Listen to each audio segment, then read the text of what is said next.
All right, does everyone know what they're doing? Yes, 3 mile tempo. Deshay, I want to do another fartlek today, so we're doing 3 on, 1 off times 6. So, Dom, Carlos, Kevin, you guys are doing a 3 mile tempo with 2 times the 600 when you get back. And we're that 60 to 61, 62 range for the 6 through the 400.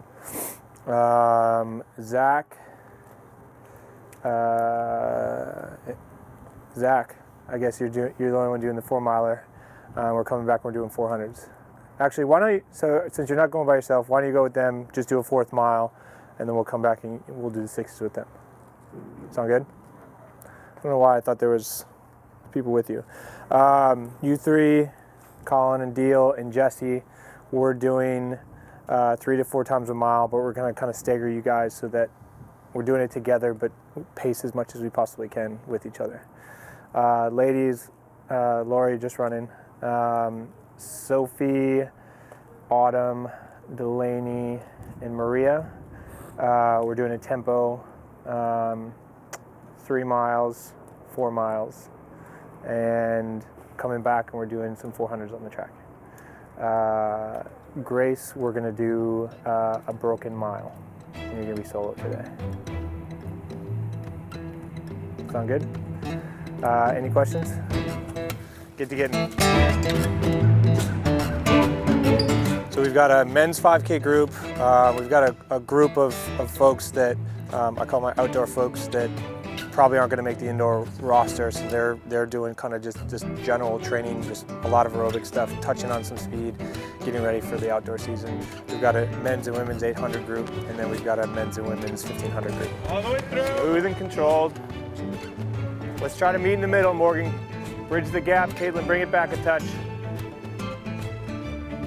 76. These ladies are kind of transitional 5K runners, so they're out here just getting used to that, 1640 to 1610 type of grind and range. Reset. Let's finish this last lap. Good, Morgan. You're hitting what we want, so just be patient. We'll get back on to the next one. But I think they're handling it well. Morgan, I think, just didn't trust herself that first mile, and now she's into it. So I think it's good. They look controlled, and that's what we want. Like, they could go and run these paces all day, every day, and run them harder in a race. But it's about having that athletic discipline and control, and having the visualization that you're not just running a mile, you're running a 5K, and train the mind, and train the muscles to be able to handle it and be comfortable and smooth. We've got 15 seconds left. So does that mean you want me to lead and then, or do you? Okay. Lead for 2 laps, and then you guys can kind of communicate if you just want to stick in 79s and she goes 78s, or if you want to try to dial it down to 78s if you feel better as it goes on. Okay. Remember, first rep's always the worst, so don't judge how the workout's going to go off that one. Sure. All right, whenever you're ready.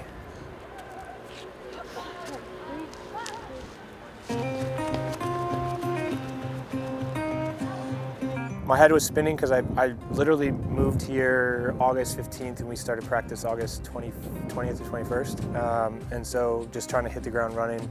I'd been an assistant for women at William & Mary my first 2 years there, and then shifted just to the men my final year. And so just reacquainting myself with the paces and making sure I felt comfortable coaching women. And so like just learning how to communicate better with the women's team, but learning just 40 new people and how they ticked. And so last year was kind of that adjustment year.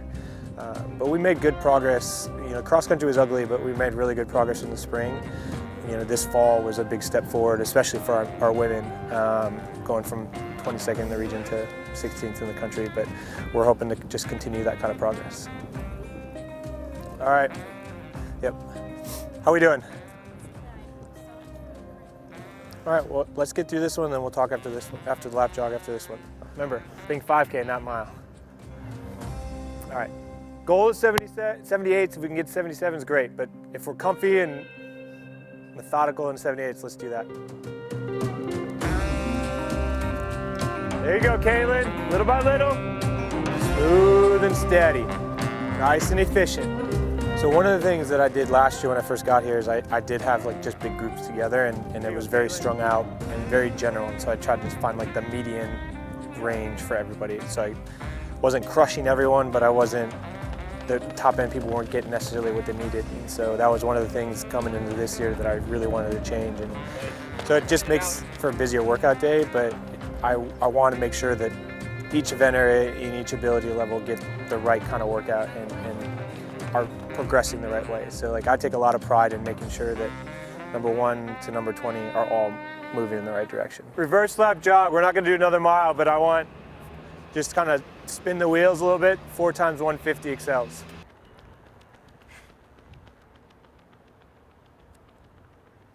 Is it the same as it has been? It's a little crunchier, but it's okay. We have a game plan.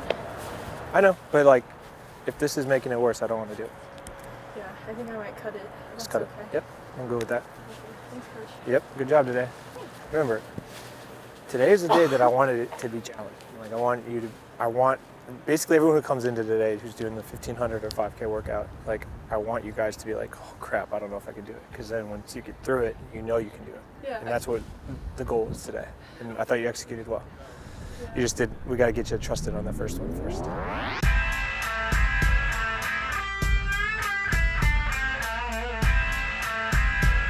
Go.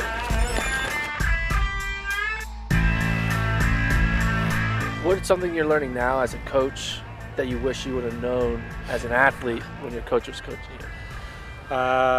Shut up and listen to the process. So the biggest thing was like having patience in the process. Like I felt like I did as an athlete, but now as a coach, understanding what that fully means. So interval to interval, workout to workout, day to day, I kind of attacked every single day with impatience. And so I was like, okay, I want to execute this workout, but I want to crush this workout. And knowing that, like in baseball language, you don't have to hit triples or home runs. You can get the job done with singles and doubles. And so a lot of the times what we do is singles and doubles. Like today is probably a triple or a home run for some, but that's purposeful. And we're always trying to just kind of move the needle rather than shatter the gauge.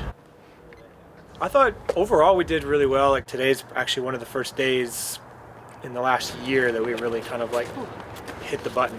Otherwise we've been just trying to make little progress, build momentum. All the workouts are things that are challenging but in and of themselves are doable, and today was the first one where I usually don't tell them the workout beforehand, but this one I did because I wanted to be revved up. This is the first one where you walk in being like, I don't know if I can do that, and you know, I think, yeah, obviously having you guys here maybe amped them up a little bit, but it was good because it built some confidence, and that's what we're trying to do. Obviously, we're a program that people don't really know of as distance. It's more sprints, jumps, and throws, but that's our mission, is to make sure we're a balanced team. And, you know, Coach Holloway, when I got hired, we talked about this is what we're doing. We're here to build up the distance. We're making sure we're scoring points where people don't expect us to score points, and if we can do that, we're a program that it becomes really hard to beat. And he's going! Chris Solinsky is taking off! Look at this gap. It's growing. I would say when I first got into the coaching world, I had this void where like I didn't understand. And because I'd been thinking and focusing on this level and then having to translate things down to this level, I was like, okay, like really struggled trying to figure that out. But the more and more I've been in it, like I've gotten so used to what we're doing and progressing. Like I actually kind of like dumbed myself down for a little while, and then we kind of came back up. But I believe like whatever level you're at, like if you're doing everything right and you're pushing yourself to that elite level, like you experience the same kind of excitement as anything I did. He's only on 500 meters between a win, a debut, an awesome debut, and an American record. And so it's easy to get excited for it. So like if I see, for example, Morgan Hall this last weekend, she won her 3K at Razorback with the unseeded section, but she went 9:46 and she finished it. Like I had a lot of running left in me, but like it was a 25-second PR, and like it's really cool to just be a part of that journey, and see people accomplish their goals and their dreams on that way. So for me, it's the same. Like they're literally experiencing the same thing as me, but like just learning the paces and all that stuff, or I should say relearning it was my learning curve. But yeah, I don't know, I get as excited about it as anybody else, and for any other level. Do you think you'll be able to have like a moment like you had at Peyton Jordan, but as a coach? That's the dream. Chris Solinsky, 1 to go. 26 flat. Oh my God. 26:02. Oh my God. I tell everyone, like, I mean, obviously it's only pertinent for the guys, but I was like, I'd love to have coach somebody to run faster than I've ever run and have the moments, like the dream of the moments of that.